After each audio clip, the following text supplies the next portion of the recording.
We are live. Hello, hello. Hi, Shamaya. Hello, Andrew and Steph. So nice to see everyone. And today is a very important event for us because that's the first live shot we're doing with more than one person. We always done this like for, I don't know, we've done like 50 or 60 interviews already in the past 2, 3 months. And here we go. We've got Luke with us. And here we go. Hi, Luke. Oh, hi, Meir. Jeepers. Okay, super, man. Ah, good. You are here. It's good. We are very happy to see you. So I was just starting to say that it's our first interview with more than one person, and we're actually starting a show. So just do this thing of a show, you know. So let's start with each one of you just saying a few words about yourself, so the audience can get to know you. And then you can start and ask me questions, and I will not answer, and we'll see how it's going. So, Steph, where did you start? All right. Well, I am Steph Mariani, and I'm from Honolulu, Hawaii. And what I do is I connect people with their audience using music, right? Oh, wow. So we're in a global crisis, so a lot of people don't know how to present themselves online. They do offline, but I work with people in both arenas, but helping you to get personally congruent and authentic, so you can transfer that message to people so they know that you care. And that's what makes you stand out to other people. So that's what I do. I love it. And you're an artist, and artist has a special place in society because artists dream the dream for everyone else to follow. Without artists, there will be no future. So it's really, really important and special. So yeah, well done. Thank you. And artists are really lost right now because we can't get on stage and perform. So we have to find new outlets. So yeah. And we have people that saying hi to you. Ray, say hi to you and to Andrew and to everyone else. Hey, Ray. And Swapna. Yeah. To share in the meantime, if you didn't share yet on your Facebook, so that people can see you live. Yes, please share. Andrew, tell us about you. Hi, so I'm based in London, and I've been working in digital marketing most of my career. Well, initially marketing and then digital marketing. And well, recently, so I've been focusing on big brands and delivering agency services for global brands. And recently, I've been helping entrepreneurs and SMEs to develop some marketing strategies for the time, and to help people generate new leads and new sales for their business. So it's a lot of fun, and it's very rewarding to be able to help people. When they see some new leads and coming in, it's exciting, very exciting. Yeah. Wow. Nice. Okay, Luke. Hello, Luke. Hey. Where are you now, Luke? I'm in Amsterdam. Amsterdam. Wow. Yeah. Beautiful city. Very, very happy here. Nice. So tell us about you. You are God's friend. That's very important. Yes, yeah. So Meir's son Gal, I'm a friend of his. And I moved to Amsterdam in March last year, and I've started a company here. And we're setting up a distribution company for a South African product range called Macroorganics. And it's predominantly what I'm focusing at the moment in the turf industry. So it's for sports turf. It treats the soil profile, remediates the soil profile with oxygen and microorganisms. So yeah, really brilliant product, and it's very exciting. But in the startup phase, so it's got its challenges. But yeah, it's been wonderful, and that's my venture at the moment. Nice. I love it. Well done. I love it. Shamaya, I know you. I know you too for quite a while. And my life has been totally incredible. I met Meir 7 years ago.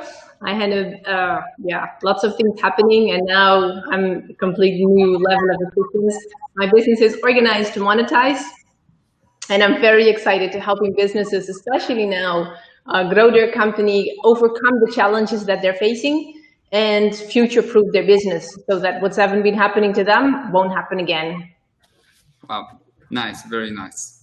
Okay, good. So, hi everyone, and I'm here to answer questions and to give you viewpoints that different than what you are used to. So whatever I will tell you today, you will see it's different than what you are used to.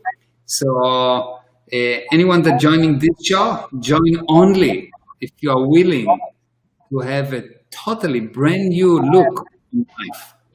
I'm ready to shoot first. First question. Right. Well, I'll go first. One of the you saved the day.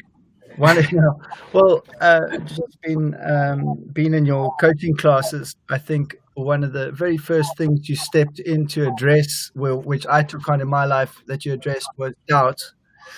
And doubt is and sort of the general question mark in life. If you have that question mark inside of yourself, then it just multiplies into multiple different areas in your life. You're constantly questioning, and with that questioning, you don't really progress as fast as you could be if you didn't have that question mark and you could go with certainty. So at the moment, a question mark is where I find my level of doubt is when I'm trying to predict the response of a person in the marketplace. So my doubt is not it's not a doubt associated to self-worth or integrity or ability. It's not that. It's there's still an element of chance. But I want to have a little bit more confidence. I know that there's more confidence to be had in the pool of confidence. And so that's my question mark. How to develop that predictability that you speak about, where you walk in with purity, knowing that you can already see the result. Yeah, the problem is the answer is in the question. For as long as you try to predict, you already defined yourself as an effect. So you don't predict what the other person doing, but you create what he will do. You don't predict the future, you create the future. For as long as you try to predict, basically you say, he's God and I'm here a puppet hoping to hit correctly what he wants to do. It will never happen. And if it happens, it's by chance. Okay. You don't predict the future, you create the future. You say it's like that, and without any need for confirmation, you go and it happened. The moment that you need a confirmation, you're gone. You're lost. But then so in fact, you're not, if I can just clarify that, you're saying that you're not measuring the expected result because you're sort of bypassing it, knowing that it will be there, but you're not looking at it to measure your ability. It's almost not knowing it will be there. You know that you will put it there. You're not the effect, you're cause. If you think that it will be there, so it might be there and might not. You really have to get the mindset or the viewpoint that any second that happened, it happened only because you say that there will be another second. And if you stop saying that there will be another second, there will not be another second. And what will be in that second is totally under your control. Now, how do you learn how to do that? That's obviously the question, because everything around you tell you you're an effect, you're an effect, you're an effect. If you want to go somewhere, you need to take your body and go to the car and sit in the car and drive somewhere to talk to someone. Yeah. So you're an effect. But you already know because you are in the seminars, but you know that actually a person create, or the spirit create, by decision alone. You create by decision alone, and you go away from that the moment that you have doubt. Now, how can I prove that it's your decision? Because what is a doubt? A doubt is force counter force, yes? The one force is you, and the counter force is anything. Now, if pushing would be doubt. Get that? But you're pushing because there's something that you desire, you want, right? That's why there's a push. You're pushing because you did not decide that you're cause. If I push against you, we both are affected. But if there is a problem like that, and I'm not sure, and I stop pushing, you can try to push until tomorrow. There will not be a push. There will not be a problem. Did you notice that if you have a problem, let's say you have headache, and that's a big problem, you have headache, and someone come and shoot you, did you notice that the headache goes away? Well, I haven't been shot, but I can imagine so. But you understand the idea, yeah? You understand the idea. The problem is that as long as you push against it, which means you create it. But I mean, let's use the headache example as an example. Sorry, you know, I haven't come to that point where I can switch off the pain of a headache due to not resisting that pressure or that force that you're saying to disappear from the game of that force. True. Because that sounds yeah, that's superhero stuff. So you now that's super normal. I don't doubt. I believe the abilities there. I'm just for some reason I'm the time to get there. Superhero is what you're doing. Superhero is what you're doing. Why? Because you take the spirit that is unbelievable powerful, and you convince the spirit that headache can stop you. That's superhero. That's a lot of effort. Okay. Because the no headache is the normal thing, and the headache is the abnormal thing. Yeah. So the superhero thing is like to create a headache for nothingness, the spirit. Yeah. So what do I mean? Yeah. You're saying I only believe it then because I'm just well programmed believing it. You have to put it there. If you have headache right now and there is something and someone's starting to shoot outside, for a short period there will be no headache. Why? Because let's say something happened. Let's say something happened. For that short period, when you stop creating the headache will stop. Yeah. So when you took your attention off the headache, the headache stopped. Yeah. You putting the headache there, but you don't want to admit it because most people problem is that they have too little problems. So then I imagine my life as a seesaw of like going between cause and effect and sort of going causative, and then being the effect, and then going, oh, I'm effect, and so change to cause, and then in some way there's this sort of to and fro game that I'm going in sort of self-belief and self-realization. Then I guess. Yeah, what's going on right now is for as long as you don't know, you will be the effect of the situation. So if you don't know how to drive a car, you will be the effect of the car. Yes. If you don't know anything about, electricity, you will be the effect of electricity, yes? But the moment that you start to learn about it, the moment that you gain knowledge about it, and eventually get to knowingness, you will be total cause over it. So the first step, obviously, is to gain knowledge. The first step is to gain knowledge, to understand that it is possible, that actually I am the boss. Actually, I do know. Actually, what really the problem is that I'm creating the problem.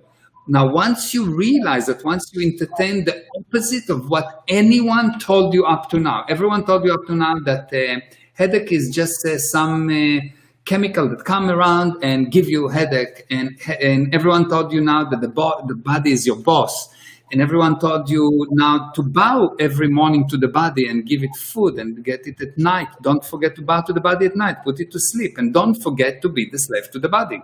Yeah. And I'm telling you, you are the boss. The Yeah. body is the slave. And not Yeah. only the body is the slave, the whole physical universe is your slave, if you so wish. Yeah. But So you how need do to you, I mean, that's incredible, right? I mean, that's an incredible, that's almost so, and especially in line with saying that you're perfect, because if you become causative and you're perfect, then you're God.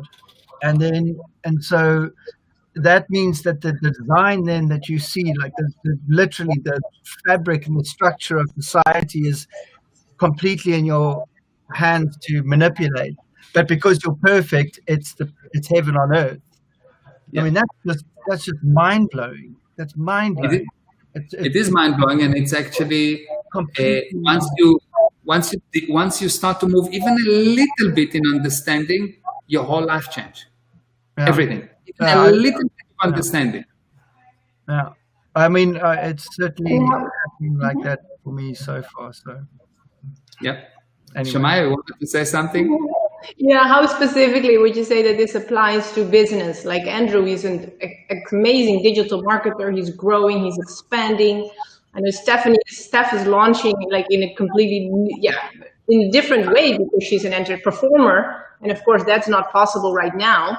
These same principles, how do you apply them to growing a business and generating the income? Okay, I'll explain. So the first thing we need to know is that doubt, what you feel as a doubt, is actually a result of something that I call fake realities. Fake reality is a piece of information you are 100% sure is true, but when you use it, it doesn't bring the expected result.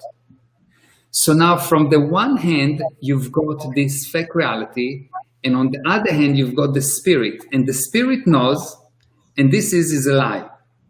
And what you do, you, the spirit now, need to keep the lie alive. So instead of looking forward, you're always looking backward. You keep the lie alive. So you will see that for the moment that you stop looking at the past, the moment that you stop looking at the past, the moment that you stop putting any attention on the past, will be the moment that things will go forward.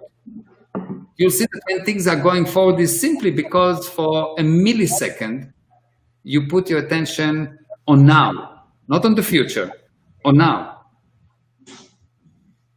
And that's so important, but why is that so hard to do? Like, it's the most rational thing in the world, but why as human beings is that so difficult? Because from the age of zero and everything around you tells you that the past is important. What you see around you is sum of all the past. What you see around you is past. You never see now. Do you understand that what you see around you, you actually don't see? Do you understand that there is a distance between you and the world? And because there is a distance between you and the world, by the time you saw the world, you saw the past world, not the right world right now. So you're dealing every single moment with the past. Okay, so give me an example of, just so I can understand it, of experiencing now. Experiencing now? Did you ever had an emergency, like major emergency? Yeah. Yes. If you had an emergency, you saw that you've done things that you would never imagine that you could do. Like this. Go. Exactly. It just happened. That's to be now. When someone put a gun to your head, you are now. Believe me, you don't think about last week. You don't think about the problem you had with your mom 60 years ago. You don't think about this guy that did whatever he did. You are now. You don't worry about money. You don't worry about anything. You now creating something out of nothing. Okay. Thank you for that. Now my next question is, can you get into that state when you're happy? Of course. Into your head. Actually, an emergency is the only time that you are happy. It's the only time that you're alive. Any other times you're not really alive. Because any other time you're just breathing and you're going towards death. You're progressing towards dying. The only time that something happens is when it's dangerous, when there's an excitement, when there's something that you need to do, when you need to jump, when you do bungee jumping, when there's this new guy or new girl that you're after, when there's new business, when there's new guy that you need to close or deal that you need to close. This is when you are alive. Okay, so it's not just when you're in a state of an emergency. It's actually when you're in a state of bliss. Let's define emergency. Oh. Emergency is a moment of heightened willingness. When you have high willingness, there is very little past. It's a moment of heightened willingness. When you are willing, you are in emergency, because in emergency you're just willing more. So when you are willing, there is no barriers, which means there is no past, and everything is possible. Okay, so if you wake up every morning and you put your feet on the ground and you go, I am excited. Nothing will happen. Oh. Why? Because it's fake. Because someone told you that you need to say, no, not you. If you need to say, I'm excited. If you wake up every morning and you produce 70 results before you open the left eyes, and you produce another 20 results when you open the right eyes, now you are alive. But if you need to say, I'm excited, and then you need your coffee, and then you open WhatsApp, and you look at the messages, and you think this guy is stupid, and you think this guy is stupider, and then you are not. To be willing is a state that everything is moving. There is production all the time. There is result. When you sleep, when you awake, the result is happening. The bank account, if you are after money, is count. If you are Jewish, is counting. If not, never mind. like money too. The bank account is pumping, and things is happening. This is when you're alive. It's not when you wake up and you need to tell yourself, I'm excited. If you need to tell yourself you're excited, you are not. Okay, so I just want to explain. Okay, so when I wake up in the morning, I live in Hawaii. Like, I literally feel that when I wake up in the morning. That's good. I do, and I still need to That's wonderful. Is that, and to me, it's connected with like my measure of gratitude, right? So I'm actually define for me gratitude, because I don't know this word. I am so happy that I woke up this morning. I'm breathing. I'm in a beautiful place. I have a family. Thanking someone, kind of thing. You happy because just being aware, like having a state of well-being because of everything that you have. Because what you have. Yeah. Okay, I'll tell you something that you don't like to hear. Yes. Go for it. If you're happy with what you have a problem. Well, like grateful. Not grateful. Grateful. Are you grateful for yourself? Grateful is an effect. I'm not grateful for anyone. I'm creating, and I'm making other people have so much, and I'm creating so much, and I'm not grateful for anyone, and I'm not expecting gratefulness from anyone. What I am expecting is, I know that everyone is as perfect as me, and everyone can produce as much as me, and everyone can be 10 times bigger and smarter than me. And because of that, I'm not grateful. I'm after the next target. If I'm grateful, what does it mean to be grateful? Is to say, oh, thank you, God, or thank you, someone, for giving it to me. And it's not me. But if it is me, are you grateful for yourself? It cannot be grateful for myself. Grateful is for someone else. That answered my question that I had. Thank you. Yeah, does it make sense? I'm not after being an effect. I'm cause, and I'm not grateful. Okay. Because I'm making everyone else so perfect, and the only thing that I'm doing, I'm actually saying, for other people, you are amazing. As much as me. Because otherwise, I cannot be amazing. The only way for me to be amazing is for everyone else to be amazing. Only way for me to be clever is for everyone else to be clever. Because if I'm clever alone, probably I'm stupid. Why? Why? Because I may be clever by some definition, but how do we measure cleverness? The agreement that gets created. I don't know. I make myself laugh all the time by myself. That's wonderful. That's good. Yes, I do that too. Yeah, that's too. Artist, right? So like, I still have this very childlike mind, but this is really interesting. This is a different point of view than I've ever considered, and thank you for explaining that to me. You're very welcome. Yeah, yeah, it's very different, and it's very. You have to decide. Are you cause or are you effect? Are you creating or are you being created? Are you thanking someone for your future or are you making your future? Is the result yours or are they someone else? And if they are yours, you don't thank yourself. You don't go around and say, I have a hand, I have a hand, I have a hand, because you have a hand. You only say that you want something when you don't have it. You don't say, oh, thank God I have a hand, I have a hand, I have a hand. You don't do that. But you probably say, not you, but generally people will say, oh, thank God we have food, let's say, because they're worried that they couldn't. But if you know that, you don't say, thank God we have air, because it's kind of obvious and you know you can create it. So the only thing that I will say is I'm the creator of everything, good, bad, different. Everything is me. Everything, every good thing it's me, every bad thing it's me. And not only every good thing and bad thing that happened to me, but for anyone around me. That's my viewpoint. Very cool. Andrew, I know you had some really great questions that you wanted to ask Meir.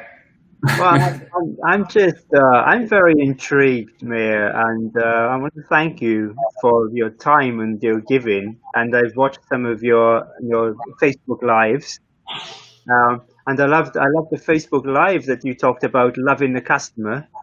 Yeah, I really hit home with me, and I love your different view. And I'd like to ask you something that I feel has been holding me back in some ways. And I always think, like, I begin to think it's in the theta brain, the theta time 0 to 7 or 1 to 7, and I'm wondering that is that what I use as an excuse to hold? I didn't understand. Can you repeat again? Yeah, the formative years of your life. Yes. When maybe you have some factors around you that aren't positive. And how to overcome those? Okay. So, when the only problem a person have is his percentage of reliance on the past. I can say that the thing that is most problematic with people is their reliance on experience. And it sounds weird, but if I was relying on experience, or if mankind was relying on experience, we will never have a cell phone. We'll never have an airplane, because the experience says it's impossible, yes? Yeah. So the only time, every time there's an improvement, is someone said, the hell with experience. Flat earth? No, round. There is someone that said, the hell with experience. Now, the more you stuck on the definition of the word insanity, most people think that the definition of the word insanity is doing the same thing over and over and expecting different results. I'm sure you heard that, yes? That's not the definition of insanity. That's the definition of tenacity. That's tenacity. Doing the same thing over and over again and expecting different results is tenacity. If you have children, you know that. Go to the shower, go to the shower, go to the shower, go to the shower, 3 hours. Then they go to the shower and you need another 3 hours. Get out of the shower, get out of the shower, yes? That's tenacity, yes? Insanity is actually attention stuck in the past. Attention stuck in the past. The more your attention is on the past, the worse you are. So how do you get out of it? How do you get out of it? By understanding the definition of the word success. Success is the sum of all validated improvements. Now, what can you improve? What improvement do you have? Those things that you created. If someone else created the improvement, you cannot validate it. So anything that you don't create, which means anything from the past or anything from someone else, it cannot contribute to your success, because the only thing that you can actually validate is your improvement. Yes? So success is you have an improvement, and one day you say, oh, I know how to play guitar. But if you try to learn how to play guitar and you say, oh, this is bad, you will not go to the point where you know how to play guitar. Yeah. Anything in life, success is the sum of validated improvement, which means that if you want to bring success, you have to get over the idea that the past has anything to do with you.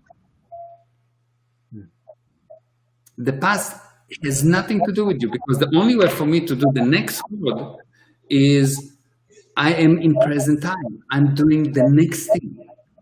Because if I'm stuck in the past, I will not do it. And I will not be successful. I will stop. That's why most people will not be able to complete anything that they're taking on. If it is a diet, if it is playing an instrument, if it is starting a business, because the moment that they're hitting the problems, they're concentrating on the problems and they don't see the improvements. But if you see the improvements and you ignore the problems and you see only the improvement and you say, it's me, only me, and nothing but me. It's no one else, because I also take the failures, yes? So it's me. And if you allow everyone else to have the same viewpoint, that anything that happened with them, all the good, not the bad not, only all the good that happened with them, it's them and only them and nothing but them. And if you can give that, if you can see people as big as that, you will see that people will improve, you will improve, and anyone around you will improve. And it's have to start with you. You have to know that you are perfect, and anything that is not perfect is not you.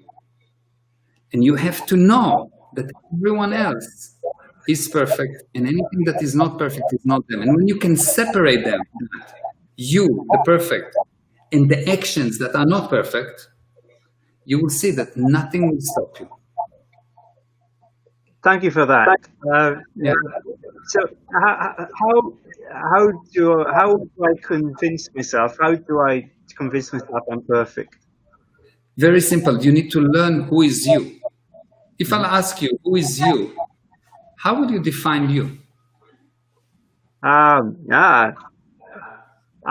that's an interesting point, because I define myself by the success that I try to get from my customers. Okay, so if I have a car, or if my customer have a car, it's me. His car is me. Yeah, not really. Yeah, so it's nice to say that, but it's not really you. You understand? If that customer died, did you die? No.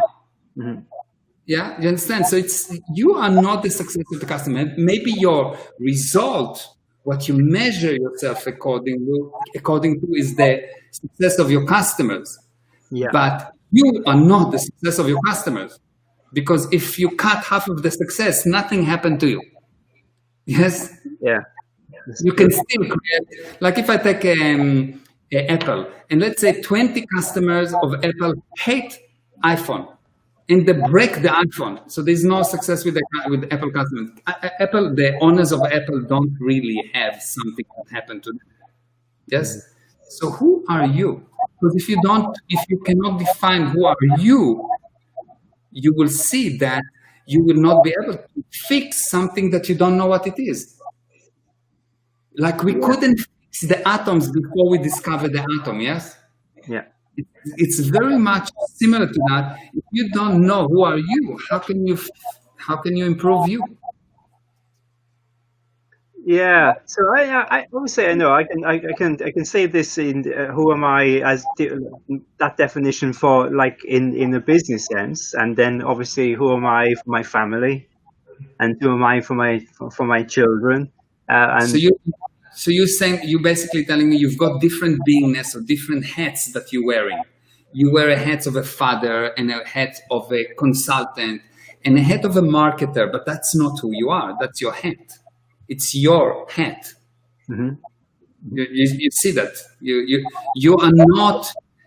When I ask what hats do you wear, you will tell me I'm wearing different hats. I'm a husband. I'm a father. I'm a philanthropist. I'm a, I don't know, many things. Yes, and I'm sure you have many, many more things. Yes, but who are you? That question is very important to anyone, because before you have that answer clearly, like more clear than what you see me right now on the screen, whatever you will do, you may improve the result for your customers, which is very good. You may improve your children. See me right now on the screen. The question is, will you be able to improve you? Because all those things is the result of you. You bring it about. So actually, if you improve you, you will see that everything else around you improve automatically. Did you notice that if you have a good day and you feel that you are much better, everything else around you just magically become more magical? Yeah. So the source is you. And if we cannot define who is you, there will be no improvement. Mm-hmm. So who is you? That's the question. That is a big question. I'm going to need to think about that. Okay, good. So let me help with that, okay? Because I think it's important for everyone, not only for you. Do you agree, and this is I will ask everyone, and also the people on the chat, do you agree that the smallest number in this universe is 2?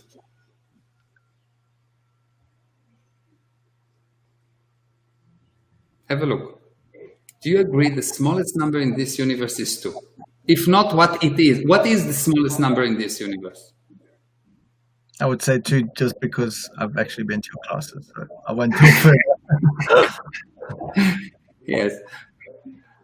So what is the smallest number in this universe, you think?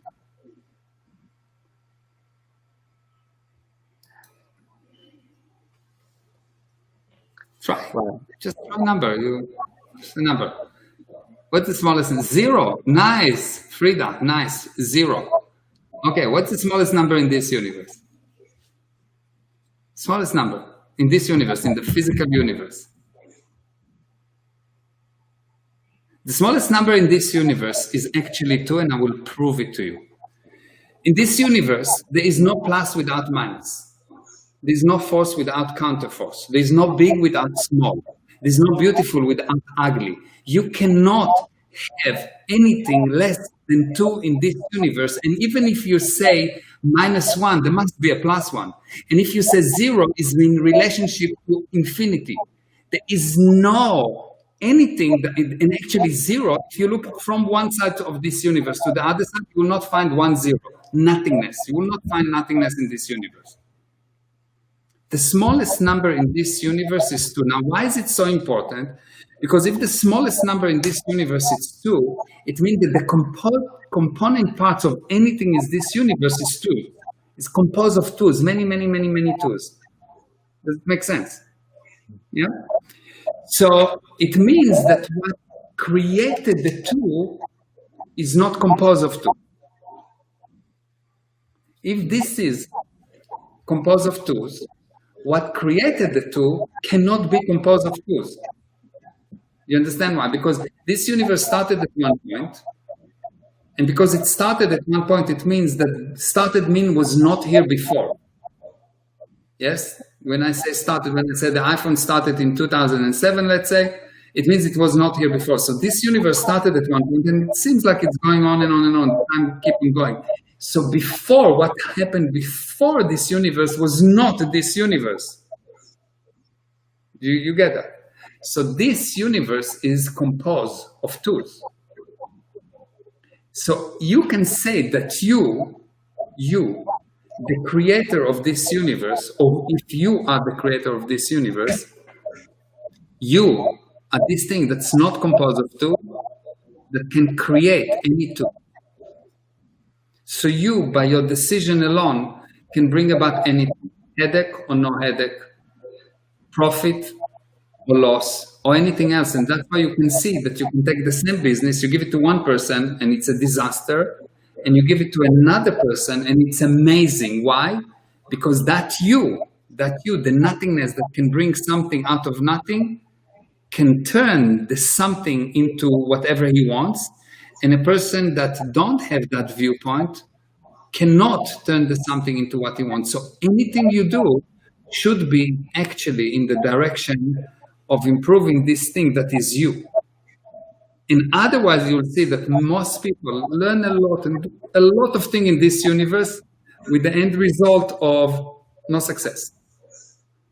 Why people are not successful? Because they're working on the wrong problem. The problem is not the physical universe.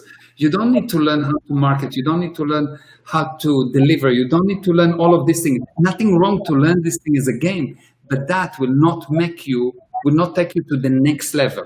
It will not break the glass ceiling. And you see that everyone have this glass ceiling that they don't break because they're handling the wrong problem. The problem is not, it's never what you think the problem is. Because if you knew what the problem is, the problem would be solved. That makes sense, actually.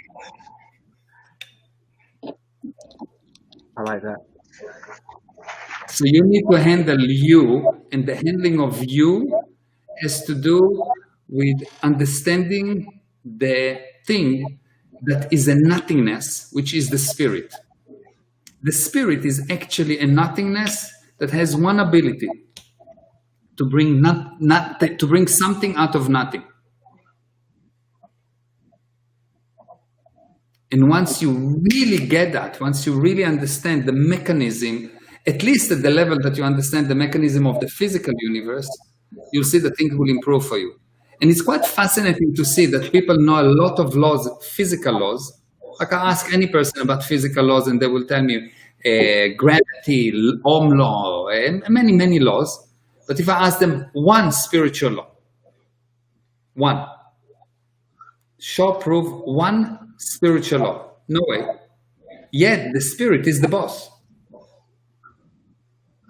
They didn't even, before I say that right now, I don't know about anyone that can actually define that the spirit is this thing that is not composed of two.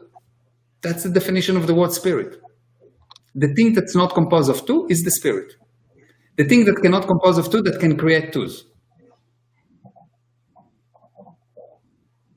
And once you really get it, you understand that this is what you need to work on. And you understand why I'm so saying so much that you are cause. And no, nothing. It's just your cause. You bringing out everything. It's you. Nothing happened to you because you, the spirit, bring something. So anything that happened to you in a weird way, even bad things, is something that you considered, sometimes crazily, that you want. It helps you. You know that one of the definitions of the word sin is this thing that you do in an effort to resolve a problem. Every sin you ever done, you try to resolve a problem. Yeah. So it actually helps you. Everything good or bad that happened to you helps you because you bring it about. Now, if you are willing to say that it's you gain control over it. And if not, it become your past and it start to kill you. So the only thing that kills you is those things that you are not willing to say, it's me. My mom did something bad to me, it's me. For as long as you blame her, she will be wrong. You will be right, but not successful. So success and rightness do not go together. Success and creativeness go together. That's why artists are so amazing, because they create almost on automatic, you can say. They're much closer to a spiritual state than me and you, if we are not honest. So can I ask a question about that? Of course.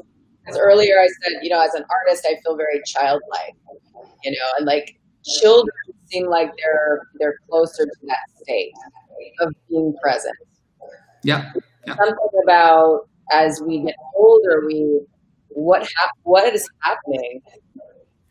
So this is the beginning, and this is the end. Okay, and here you've got past. The more you accumulate past, the further from you are.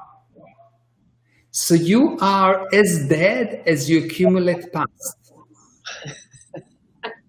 I'm more dead now. That's why. No, but the accumulation of past is just a consideration. It's not time. I didn't say you're as dead as you accumulate time. As you accumulate past. So accumulation of past. If you blame someone else, you accumulate past. But if you're a children don't blame people. Something happened to them, they fight with someone, they cry 2 seconds, and then they become friends again. It's not a problem. Adult, they fight with someone. It's 20 years before they say hello again. They accumulate past. Yes? Yeah. So I didn't say accumulate time. I say accumulate past. So it's what you hold on to. Exactly. If you hold on to, you have past, and you get wrinkles and you get problems and you start to look ugly and all kind of problems. But if at the moment that one of these past goes away, your face lights, you start to look better. Everything seems amazing just by this thing that you got rid of some past. And that's exactly what I'm teaching, how to get rid of your past, because who can get rid of your past? You, because you are holding to it.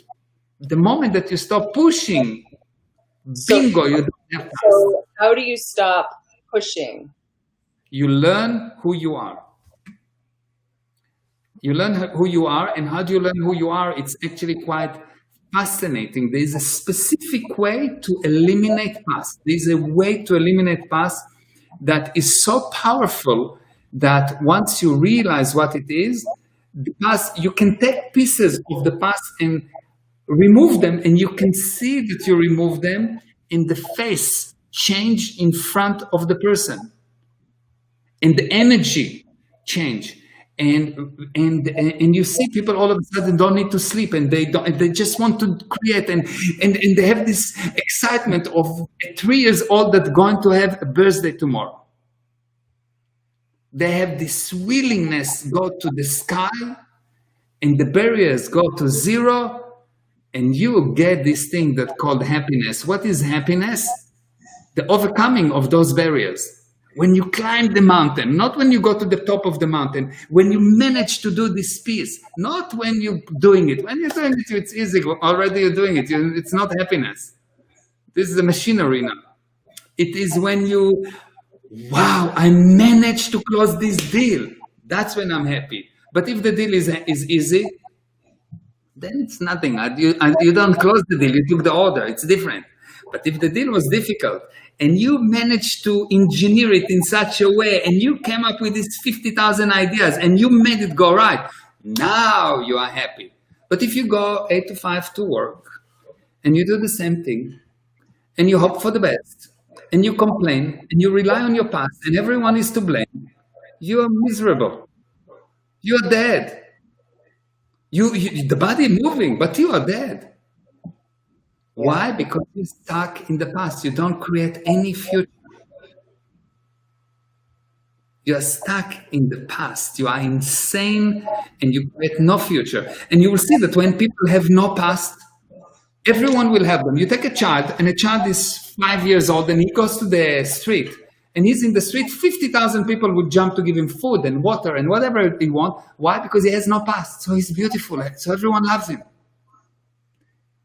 And you take artists again, and they sing, and at that moment there's no past because they are so amazing. They're creating, and no one knows them, but everyone is willing to get married to them at that second, and they become beautiful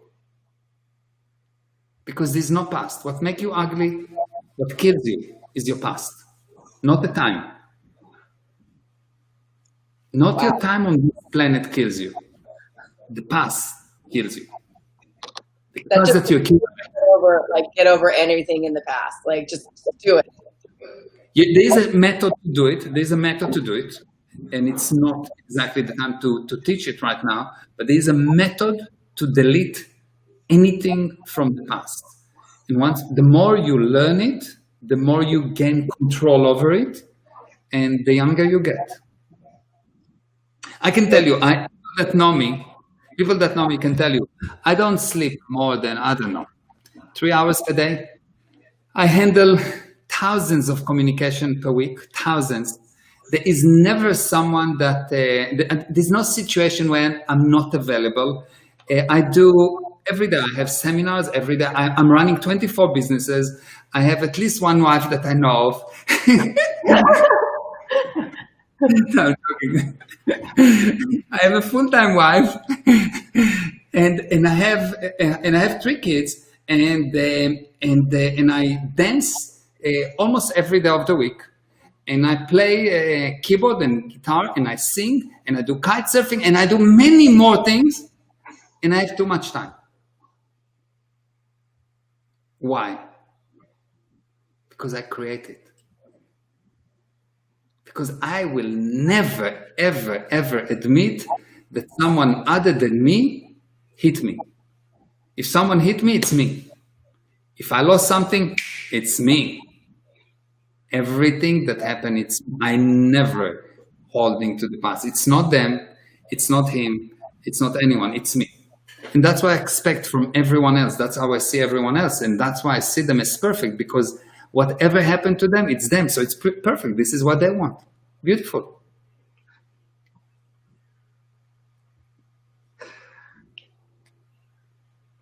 And that's different. Meir, can I ask you another question? By saying everything is me, and earlier the question around gratitude, I think many people, certainly myself, growing up in a religious home and a Christian home, saying thanks and gratitude was mental. And then there's the idea of God. So what is your relationship with your oneness, I guess, with God? Okay. So number one, the first thing is I don't believe. Because belief is a temporary thing. If I say I believe that there is God, it's mean like now I believe, and I don't believe. I know there is God. Okay. 100%, no question. There is God. 100%. There is no question about it. Why? Because this something comes from nothing, and this nothingness is the creator. And I don't care who you want to call your God, but there is a creator. Okay? So if you're Jewish, is your God, and if you're Christian, is your God, and if you are whatever. But there is a God. On that we agree for sure. I can also say for sure that the Bible is very, very, very 100% right. Why? Because it brought us to here. Thousands and thousands, millions of people were relying on this Bible, and it brought us to here. It helped us somehow to overcome all the dangerous situation before we had science. Yeah. Brought us to it, so it must be right. And it must be so right that it got us through the points where when we didn't have technology, we managed because of this level of ethics that the Bible brought us. Okay? It got us to we had such level of ethics and such level of integrity that we could overcome problems just by us being together and could trust each other. Okay? Yeah. Okay. Good. The only problem that I see with religion is when people start to interpret it for the members. When my rabbi start to tell me what to think, this is not religion anymore. I need to read the Bible, and I need to see how I understand it, and the rabbi can help me with understanding it, and can give me ideas, and can give me different viewpoints. But I need to decide what is right for me, because if I cannot decide what's right for me, I lost everything. I cannot create anymore. Now, how powerful you are. God made you in his image. And it's regardless if you believe in God or not, you must be very powerful if you can create so much. Do you know how I know that people are so powerful? Look how much effort it takes to keep them in check. They create so many problems to themselves because they're so powerful. This is how powerful people are. You want to know how powerful they are? Look how much effort it takes to keep them in check.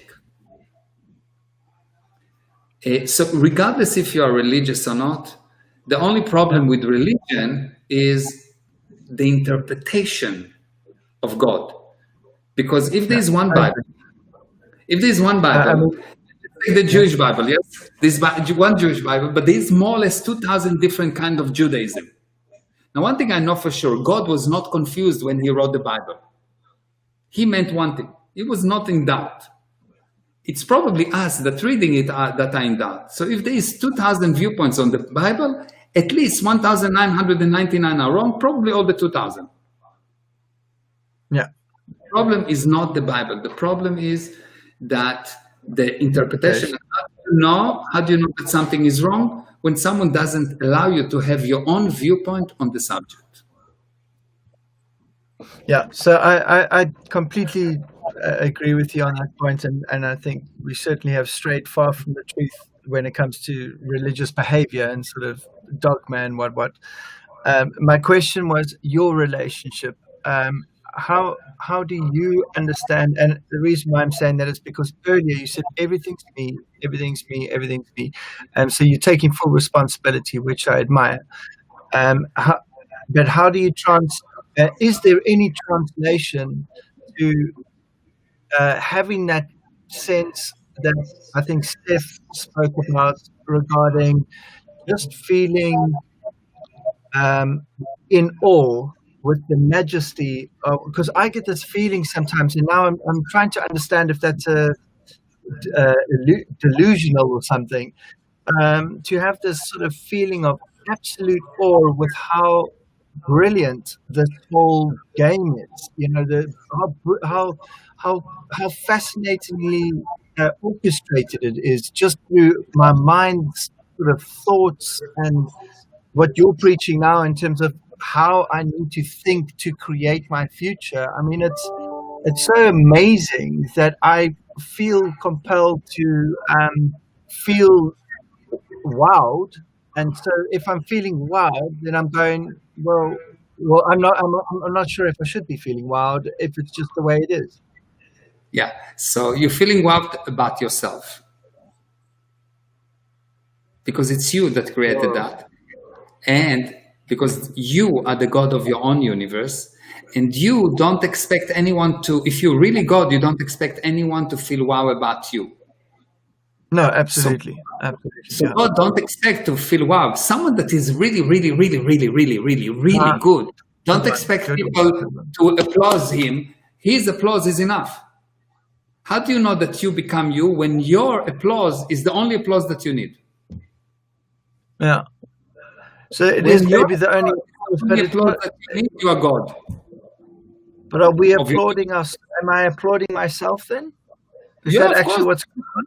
Of course, what you're creating is amazing, and you will have it for as long as you will recognize that what everyone else creating is amazing.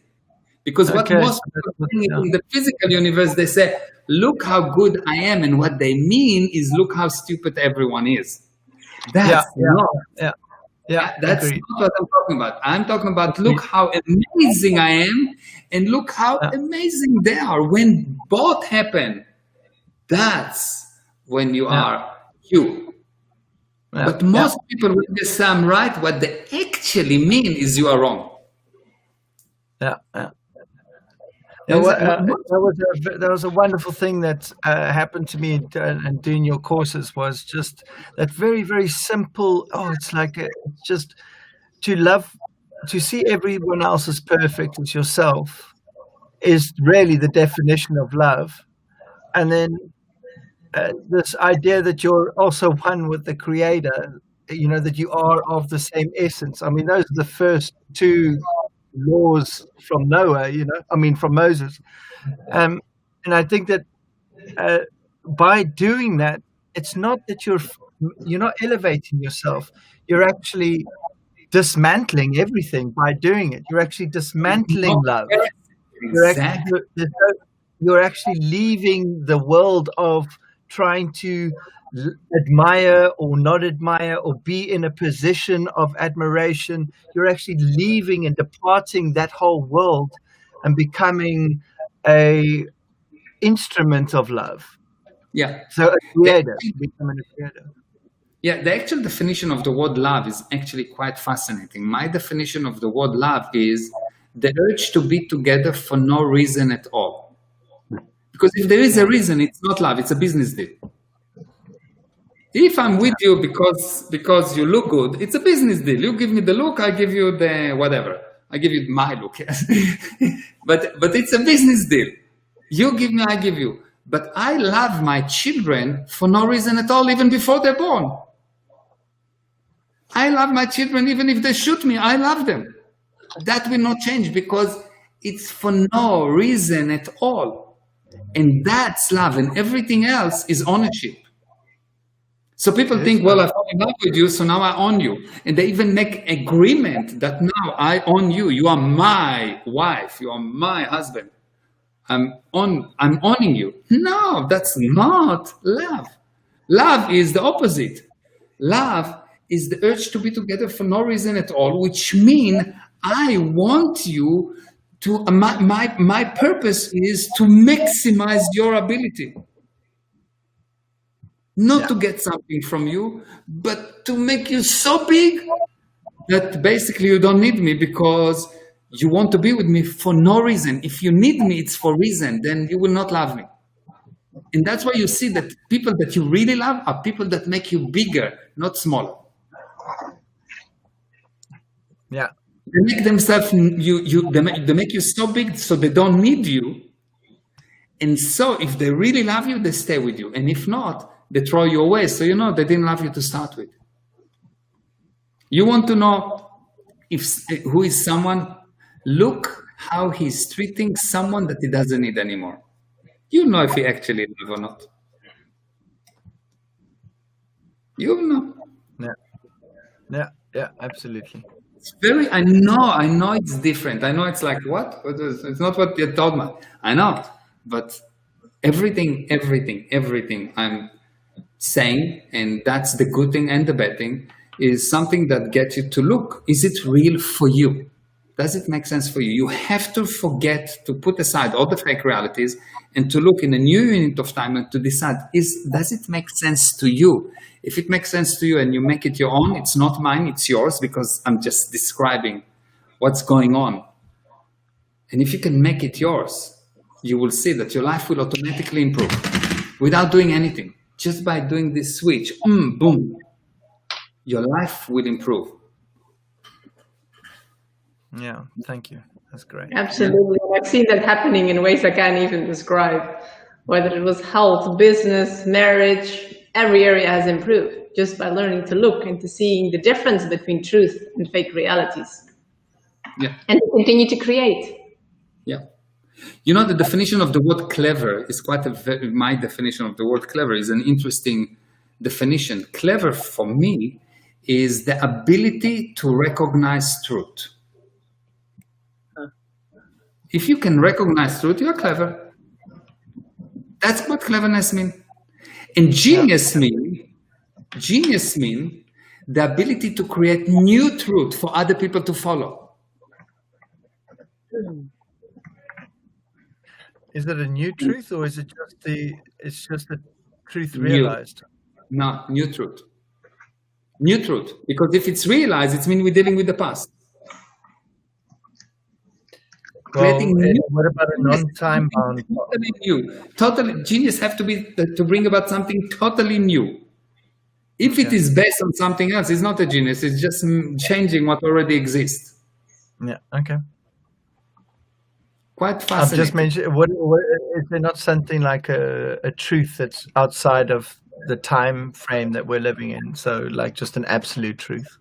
Let's define the word truth. So it will be. It wouldn't be new.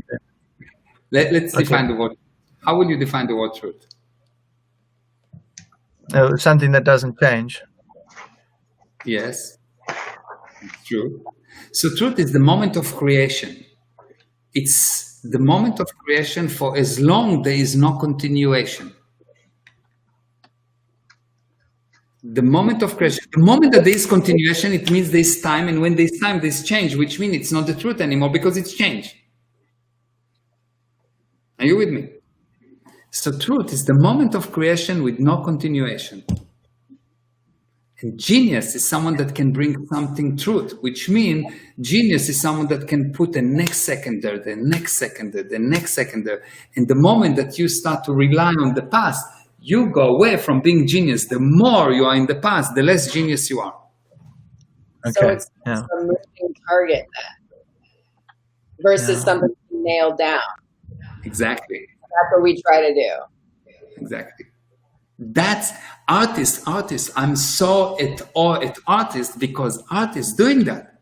When an artist sing, when an artist play, when an artist do a performance, when an artist paint, he's doing something totally new at that 0 second. And as long as he continue to be an artist and not sit at home and eat or sleep or whatever, he is wow. And he start to deteriorate the moment that he says, okay, I'm a successful artist now. So I don't need to create any very quickly drugs and whatever you want. Yeah. Yeah, really I would die if I wasn't creating all the time. And I think maybe being an artist, because I'm always pushing those limits, and you're right, like I'll perform the same song 100 times, and every time I do it differently, and my brain goes, oh, what if I do this? And what if I do that? And that genius, that's the genius. Because it's totally new. But if you were repeating something, okay, fine, I can hear it once, twice, 3 times. Okay. But the genius is that there's such genius with art that sometimes the same song, you listen to it, you hear different things. Oh, yeah. Because the artist put so much into it that you are not even there to see it. The creation was so amazing that you didn't dare to see it, even to hear it. You need to hear it 20 times to realize the genius in the thing. And that's like songs that never die. You find with them something, or pictures that never die, or movies, or something, some art that never die. The artist put so much truth in it, that there was so much original creation that, wow. It takes a lifetime for another person to actually fathom that truth. Right, because it's your perception. From the outside, it's their perception, and it's your actual experience and creation. Exactly. And it's funny because people will say, oh, I really like your song about elephants at the circus or whatever, and I'll be like thinking in my head, I don't have a song about that. Right? But they felt it. They were like, oh my gosh, I can't stop listening to it. Their experience is totally different than mine. Exactly. Because there's so much genius, so much newness in it. And that's what creates. This is really why I'm seriously at awe with artists, because wow, so much genius. It has its ups and downs. Yeah, of course. So I also have gone through my life with people going, like Stephanie's a little different. Like my family, they're like, yes, she's a little different. She makes a little bit different choices in her life. She thinks differently, or I'll say something that I think is brilliant, and everybody's at the dinner table like, what are you talking about? So we do also walk through life a little bit like that. Yeah. And it's good because you can experience it, and it's amazing because you create it. If you create it, you can experience it. If you consider you create it, you can experience it. The only thing you cannot experience is what you consider. It's just a consideration that you did not create it. So maybe that's why I wake up in the morning feeling like that, right? So my whole home is a playground. I mean, everything around me is built for me to do what I do and to create.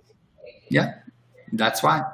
Because a creator is a genius and he's always in present time. Do you know what's the definition of the word present time?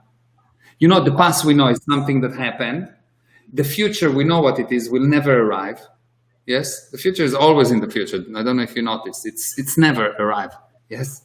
So what is present time? What is now? When someone said live in the now, what is? By the time you said now, it's already the past. So how can I live in the now? By the time I decide to move the now, there's 70 nows that moved. So what is present time? That's a really interesting question, eh? I think we'll talk about it in the next interview. Sounds good. Thank you so much, Meir. This was super valuable. Thank you. Let me just say to everyone that join us, thank you. Thank you for Swapna and Chimay and Harold and Frida and Thompson and Shaket Percy from Israel and Facebook users. We have different Facebook users that I know who they are. I don't know who they are. And then we have Swapna and lots of people. And Lisa Phillips, hi. And Sumash and Amit and more Facebook user and more Facebook user and Pedro, of course. And more Facebook user and more Facebook user. And we have also YouTube users and we've got Edward and lots of people and Gabriel and Ahmed and lots of people. And thank you very, very much for listening to us. Thank you for being with us. And I want to tell everyone who listened that on Saturday at 11 a.m. Eastern Standard Time, I'm going to have a free, totally free, something that I call the Family Academy. So in the Family Academy, you can register, by the way, you can see on the screen, meirezra.com/family. And in the Family Academy, I'm basically teaching the basic laws on relationships and how you create the best relationship with your body, with money, with your mind, with your children, with your husband. One exception, not with your wife. No, I'm joking. with anything. How to create good relationship with anything. And when you have good relationship, the beautiful thing is that good relationship bring you what you want to have. Happiness is the result of good relationship. Happiness is the result of good communication, because the only thing that you have actually is what you can communicate with. If you have a bank account full with money, but they don't let you access to it, which means there's no communication, you don't have a bank account, yes? So that's what I teach, and I really suggest that you will join. It's totally free. The only thing that I will ask you to pay me is by kisses and love, and otherwise it's free. So please join us. And Shamaya, thank you for organizing all this thing. It's amazing. And really, thank you for all the questions. And I hope that you enjoy it and that it helped you. Yeah, thanks. Thank you very much. Thank you. And see you next time. Aloha. Thank you. Take care, Andrew. Yeah. Amaya. Bye. Bye. Bye. Yeah.